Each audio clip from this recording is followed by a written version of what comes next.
In this first section, we are concerned with thinking broadly about what performance is.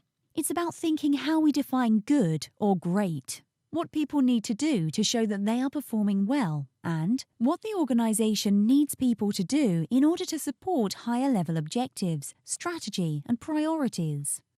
Defining performance clearly at the outset will greatly help managers. It will make expectations explicit and easier to measure, define effective and useful behaviours, provide a common language to use when discussing performance with your team, provide a check that behaviours support and uphold the organisation's brand and values. For employees, it helps them to understand how well they are doing, provides clarity and signposts areas of development. Whether you are a manager or a team member, performance is not just about meeting objectives, not just about ticking off the tasks listed in the job description. It is important to achieve goals, but it is also valuable to think about how they were achieved. This means looking at behaviour by reflecting on the organisation's core values and behavioural expectations. Thinking about how a task was accomplished or not accomplished is usually the most valuable source of development feedback for people and enables individuals to think about how they can become even more effective or increase their impact. When you are aiming to improve performance, it's essential to think about performance in an holistic way.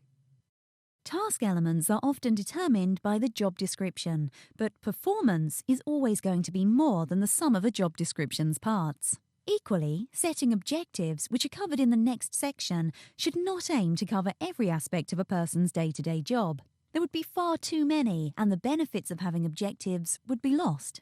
A good way of thinking about task performance is by relating things back to the organisational strategy, or the departmental plan or specific priorities or initiatives. Managers may like to think about what is it that the company is really focusing on at the moment. What is the strategic plan for their specific area of the business? What does that mean for the team and for their direct reports? Does this help team members to focus their energies and determine what is more important?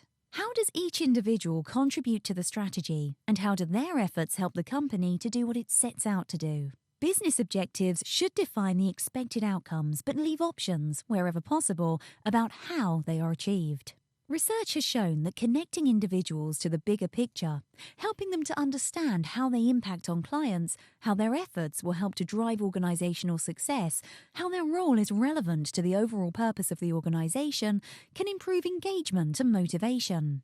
Values and competency frameworks can be useful tools when discussing performance with an individual. It is useful to think about how the values might inform our day-to-day work. For instance, if one of the organisation's values is creativity, then what can an individual do to demonstrate that creativity within their work? How might it help them achieve their objectives? Managers may like to consider linking objectives to values in an explicit way and ensure that people can see how they can demonstrate all the values in their work.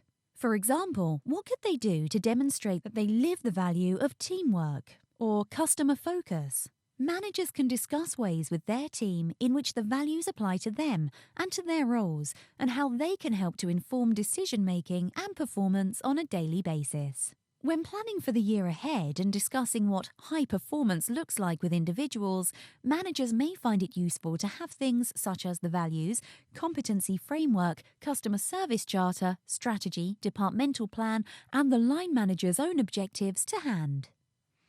This is a quick checklist for managers, and if you're planning to use this with employees, it can be easily adapted for that audience. You can see the importance of the conversation being two-way, the link to organisational values and frameworks, the need to invite input from the individual, not shying away from less helpful behaviours, and finally, remembering that everyone is different.